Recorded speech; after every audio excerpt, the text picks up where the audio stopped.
Moikka ja tervetuloa uuden videon pariin. Nyt on maanantai 23. päivä. Taas uusi viikko ja uudet kujeet ja mä ajattelin aloitella uutta videoa.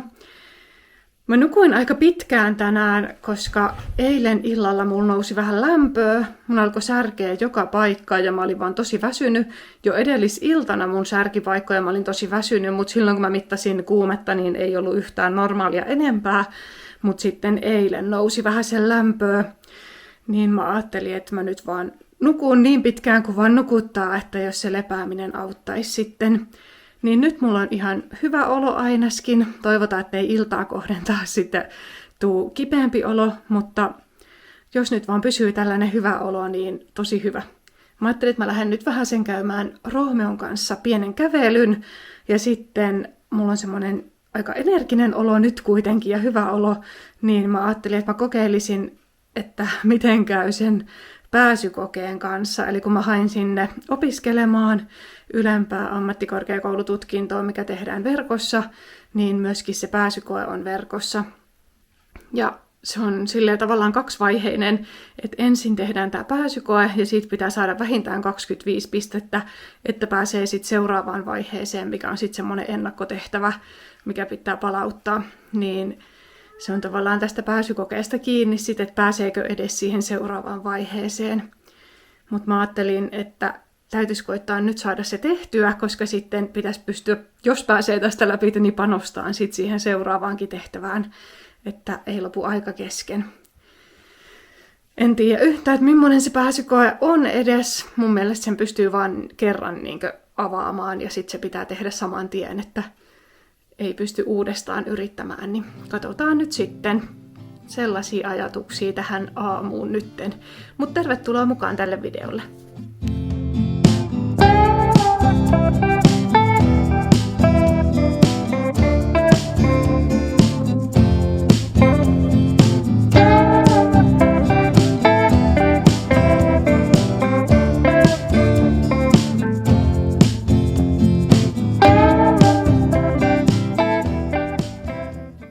Mä pääsin nyt kirjautumaan tänne tämän Lab University of Applied Sciences, tämmönen korkeakoulu, mihin mä oon siis hakenut. Ja tää on niin kuin valintakoe-opintojakso, mikä pitää tehdä. Täällä on, että niin kuin koko opintojakso suoritellaan täällä alustalla ja se sisältää verkkotentin, joka on suoritettava 1.10. Pitääkö toi siis suorittaa 1.10. toi verkkotentti? Eikö sitä voi suorittaa muulloin? Mä luulin, että sen voi tehdä koska vaan. No sittenhän se ei onnistu nytten. Siinä on maksimipisteet 50 ja vähintään 25 pisteet pitää saada, että voi jatkaa. Sitten on verkostotehtävä, joka on palautettava 27.10. mennessä. Ja siinä on sama homma, että 50 pistettä on maksimi ja vähintään 25 pitää saada. Tentin sekä verkostotehtävän ohjeet löytyy alempaa. Mun täytyy nyt hiukan tutustua tähän, mutta täällä on ihan tosi paljon kaikkea niin kuin materiaalia. Mä en tiedä, tarviiko nämä kaikki käydä läpi ennen tota verkkotenttiä vai liittyykö ne sitten siihen toiseen tehtävään. Joo, mun täytyy alkaa nyt tutustumaan näihin, koska luulin, että mä teen sen tentin nyt, mutta en mä näköjään teekään. Se on 1.10. milloin se täytyy tehdä. Okei, mä tutustuin tähän vähän, niin täällä on, että opintojakso jakautuu 3 eri teemaan, mihin löytyy täältä itseopiskelua varten luentovideot ja kirjallisia materiaaleja. Ja sitten verkkotenttiä varten pitää vielä opiskella nimetyt artikkelit erikseen. Niin tässä on nyt lueteltu nämä kaikki artikkelit ja videot, mitä pitäisi opiskella. Sitten verkkotentti on tosiaan tuolloin 1.10. Sen pystyy sen päivän aikana suorittamaan ja se kestää 90 minuuttia vastata. Ja pitää vastata siinä järjestyksessä, kun ne kysymykset tulee. Ja tässä on sitten nämä artikkelit, mitkä pitää opiskella tätä verkkotenttiä varten. Joten tosi hyvä, että mä tulin nyt kattoon tätä, koska tosiaan en tiennyt, että tähän tenttiinkin nämä ennakkoartikkelit. Mä luulin, että ne on pelkästään sit siihen seuraavaan tehtävään nuo ennakkomatskut. Mutta joo, tässä on siis 2 suomenkielistä artikkelia ja 2 englanninkielistä, mihin pitää tutustua sitten ja opiskella nämä. Mä en ole aikaisemmin tehnyt tälleen etänä mitään pääsykokeita, vaan silloin kun mä oon hakenut ammattikorkeakouluun, niin silloin on menty paikan päälle sinne pääsykokeeseen tai sinne tekemään se pääsykoe. Ja tää on eka kerta, kun mä teen tälleen etänä, niin vaikuttaa, että on kyllä hirveästi kaikkia ohjeistuksia, että miten pitää tehdä ne lähdemerkinnät ja miten pitää tehdä niin kuin se tekstipohja ja kaikkea ja mihin pitää palauttaa ja missä muodossa tiedosto olla ja tollaisia, mitkä ei varsinaisesti niin kuin ole siihen itse materiaaliin, vaan niin kuin tällaisia vaan ohjeistuksia, että menee oikein, niin hirveästi tollaisia. Ja sitten hyvä oikeasti, että tulin katsomaan nyt, että siihen valintakokeeseenkin on jo sitten, tai siihen pääsykokeeseen on jo nuo pohjamateriaalit, koska mä olin koko ajan siinä käsityksessä, että siihen ei ole vielä pohjamateriaalia, vaan se on vasta siihen tehtävään, että jos pääsee tosta läpi. Mutta näin ei ollut. Hyvä, että tulin katsomaan. Niin noi täytyisi nyt sitten alkaa lukeen ja opiskeleen ja muuta. Sitten mulla olisi myöskin tässä sieltä Baronalta tuli semmonen joku opastusjuttu, mikä kestää 0,5 tuntia kuulemma, niin se pitää käydä, että sieltä voidaan tarjota työtehtäviä. Sieltä muuten, kun mä hain sinne Baronalle, että mä voisin saada sieltä kautta myöskin niitä ravintolakeikkoja, niin sieltä tuli ihan hirveästi kans kaikkia ohjeistuksia, niin kuin paljon enemmän mitä Easin kautta esimerkiksi. Tuli tosi tarkat ohjeet, miten pitää pukeutua. Pitäisi olla niin kuin musta paita ja mustat housut, mutta ei saa olla legginsit eikä farkut. Ja paidassa ei saa olla mitään printtejä, eli ihan kokonaan musta teepaita. Ei saa olla toppi, eikä mitenkään erikoinen, että tavallinen teepaita. Sitten pitää olla myöskin joku hattu tai huivi, keittiökengät. No siinä oli tosi tarkkaan kuitenkin kerrottu, että millaiset vaatteet pitää olla. Mulla ei esimerkiksi ole sellaisia mustia paitoja, missä ei olisi mitään printtejä, niin mun täytyisi lähteä ostamaan paitoja. Eikä mulla oikein ole sellaisia housujakaan, koska mä en tiedä sitten, että noi, mitkä mä viimeksi ostin, ne Adidas-housut, niin niissäkin menee ne raidat sivuissa ja ne on kapeapunttiset, että vähän niin kuin legginsit, vaikka ne on tommoset urheiluhousut, että ei nekään varmaan kävisi. Että kai ne pitäisi olla jotkut semmoiset suorapunttiset, mitkä olisi varsinaisesti niin kuin keittiötyöhön tavallaan. Että mun täytyisi lähteä ensin vaateostoksille. Sitten sinne pitää viedä salmonella-todistus. Jos haluaa työskennellä kouluilla tai päiväkodeilla, esim. Keittiöllä, niin pitää olla semmoinen joku rikostaustatodistus, että ei ole tehnyt mitään rikollista ja se on maksullinen, että hommaa semmoisen todistuksen. Ja ei saa olla vahvaa meikkiä, ei saa olla mitään koruja, ei saa olla kynsilakkaa. Tosi tarkasti niin kuin selostettu, että millainen pitää olla. Mä ymmärrän siis, että joo, keittiötyössä ja ravintolatyössä pitää olla hygieenisesti ja niin kuin sen puolesta pitää olla just hiukset peitettynä ja ei saa olla koruja, ettei ne vaan joudu sinne. Mutta sitä mä en ymmärrä, että voidaan niin kuin meikkaamiseen puuttua ja jotenkin, niin kuin, että jos vaan on kuitenkin siistit vaatteet, niin mun mielestä se pitäisi riittää. Kyllä, että jos menee tekemään tommosia tuurauksia, ja kun niistä ei kuitenkaan ihan hirveästi makseta, niin tuntuu hölmöltä sit käyttää siihen hirveästi rahaa niihin työvaatteisiin. Että sit niitä keikkoja oikeasti täytyisi olla reilusti, että se on kannattavaa. Mä katsoin nämä artikkelit nytten, mitkä on tuohon pääsykokeeseen. Näitä on tosiaan 4 kappaletta, ja nämä kaikki on noin 30 sivua, tällaista pientä pränttiä. Niin se pääsykoe on tasan viikon päästä, eli mun pitäisi viikossa sisäistää 120 sivua. 60 sivua suomeksi, 60 sivua englanniksi. Ja mä oon oikeasti tosi hidas lukemaan, ja mä en ole Englannissa mikään maailman paras, niin voipa olla, että en pääse seuraavaan vaiheeseen. Mutta yritetään nyt ainakin sitten. Pienet horisontaaliset innovaatioverkostot, joissa voima ja erilaiset resurssit ovat jakautuneet tasaisemmin, joutuvat enemmän kartoittamaan potentiaalisia toimijoita ja sovittelemaan yhteen osaamisiaan, kontaktejaan, ideoita ja tavoitteita. Mä oon nyt lukenut tasan tunnin yhteenmenoon materiaalia ja mä oon 13 sivua lukenut tunnissa, eli mä oon oikeasti tosi hidas lukemaan ja sitten kun musta tuntuu, että mun ei ajatukset pysy kasassa, kun mä luen tällaista asiatekstiä niin hyvin. Sen takia mä luen ääneen, että mun pysyisi se ajatus siinä mukana. Mutta silti mä saatan välillä huomata, että mä oon lukenut puoli sivua tai jonkun kappaleen silleen, että mä en tiedä yhtään, mistä siinä puhutaan, vaikka mä oon lukenut ääneen. Että mun ajatukset vaan karkaa johonkin muualle. Ja jotenkin niin kuin mun on vaikea hahmottaa niitä sanoja silleen. No, mä oon hidas lukea ja helposti luen väärin ja joudun korjaamaan sitten ja muuta. Et mulla ei ole ikinä todettu lukihäiriöä, mutta mä luulen, että jonkinlainen lukihäiriö tai keskittymishäiriö tai joku mulla on kyllä, koska mä oon tosi hidas lukemaan. Mutta ei se auta, on tässä onneksi vielä viikko aikaa, niin jos nyt sais hyvälle mallille luettua vaikka tämän ensimmäisen näistä ainakin.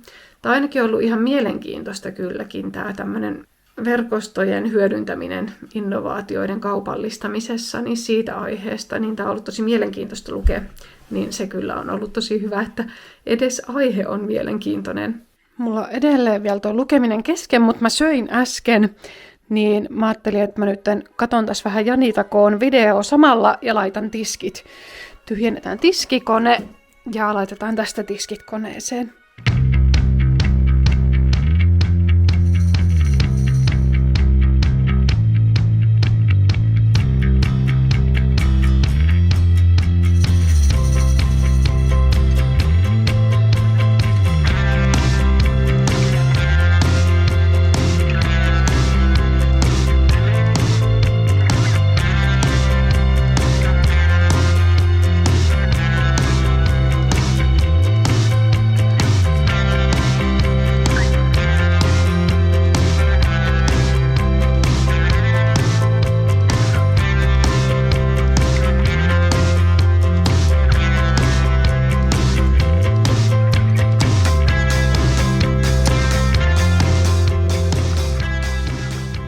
Täytyisi kyllä pestä toi kahvipannukin, mutta nyt ei just tällä hetkellä.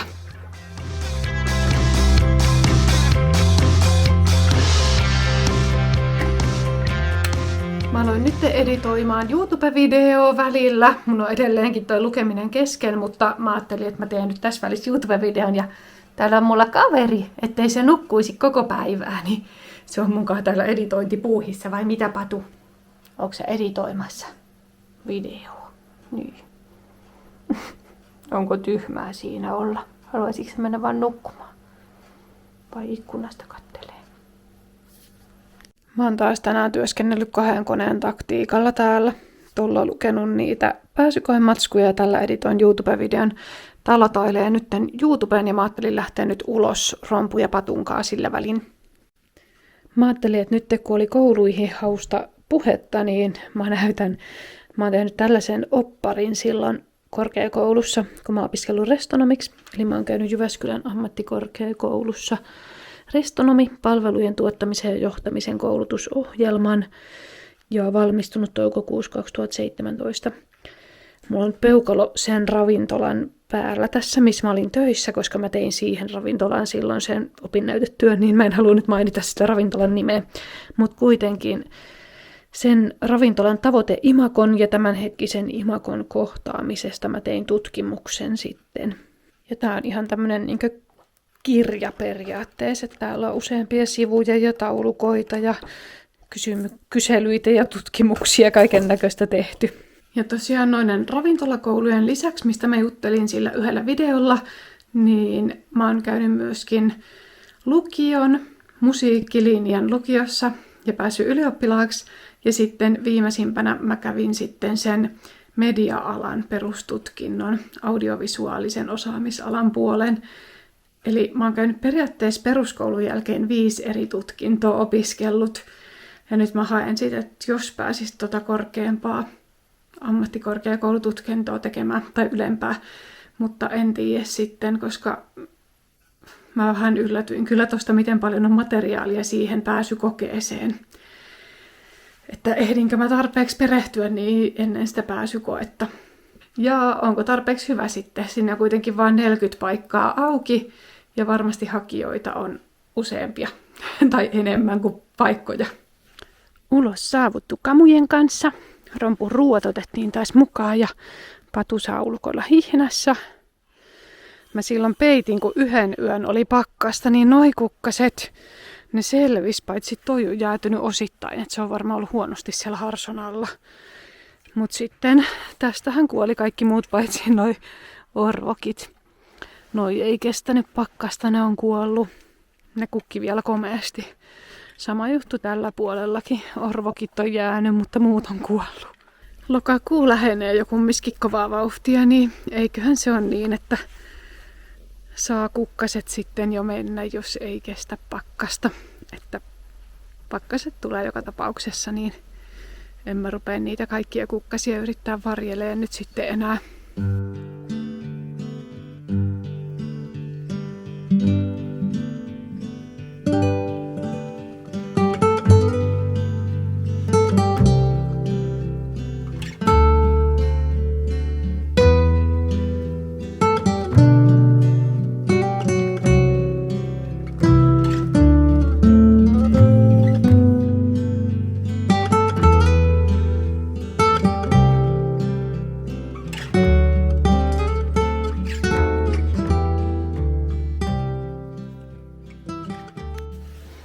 Paprikat selvisi ainakin silloin, kun mä ne peittelin, kun oli se pakkasyö.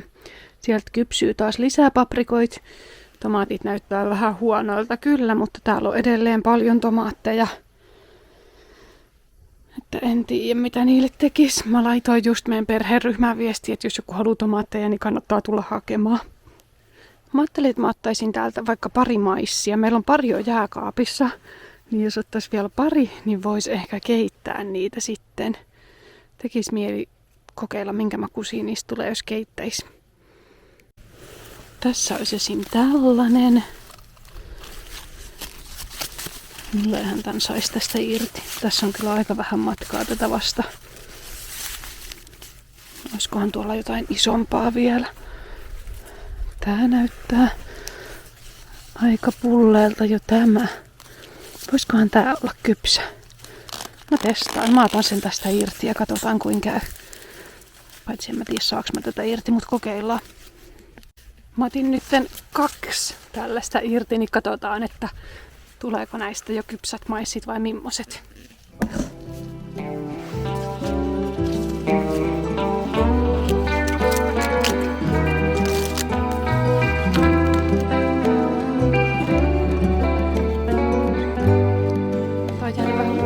Että olisi voinut kasvaa pidemmäksi kyllä, mutta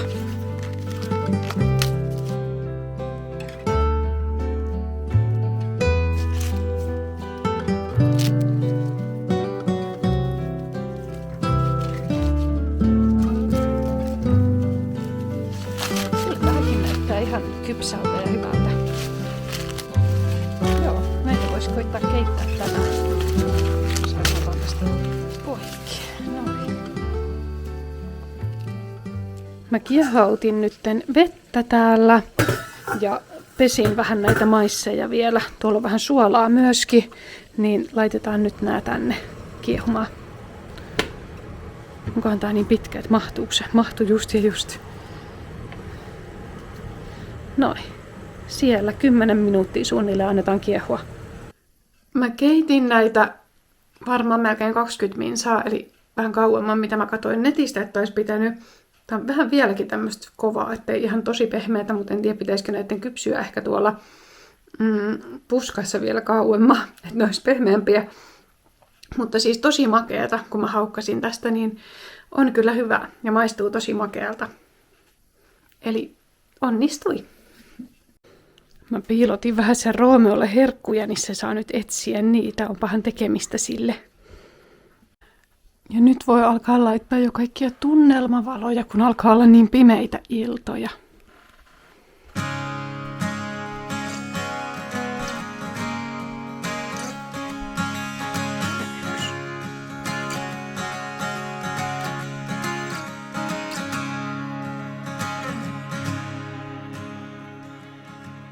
Onkohan jossain täällä päin, onkohan?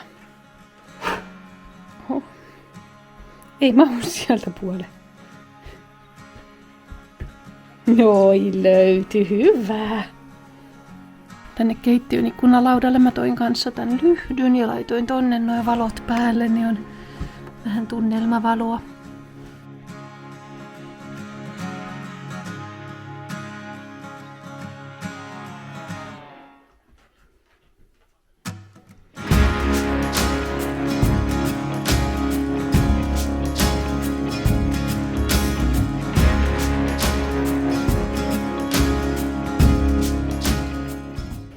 Täällä se Romeo etsii kovasti, mutta mä en tiedä, onko se jo löytänyt kaikki herkut.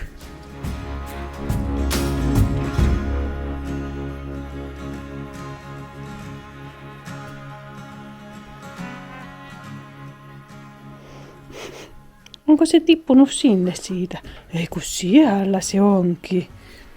On tuolla. Nam, nam, nam.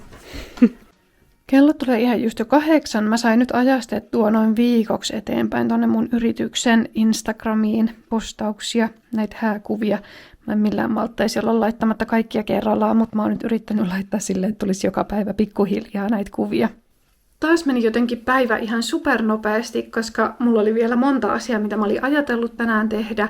Mun piti saada luettua toi yksi edes noista artikkeleista loppuun. Se jäi nyt vielä 4 sivua kesken. Mä luen se huomenna sitten loppuun.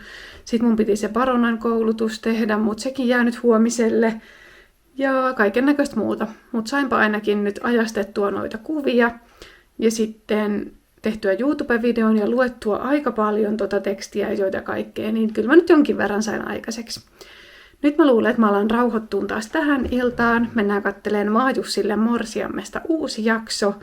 Ja sitten pikkuhiljaa varmaan hankkiin nukkumaan. Mut mä lopettelen tämän videon taas tähän ja kiitän teitä tosi paljon, kun katoitte. Mä olisin tosi kiitollinen, jos laittaisit peukkuja ja tilaisit mun kanavan. Ja me nähdään taas sitten seuraavalla videolla. Kivaa viikon jatkoa sinne ja moi moi!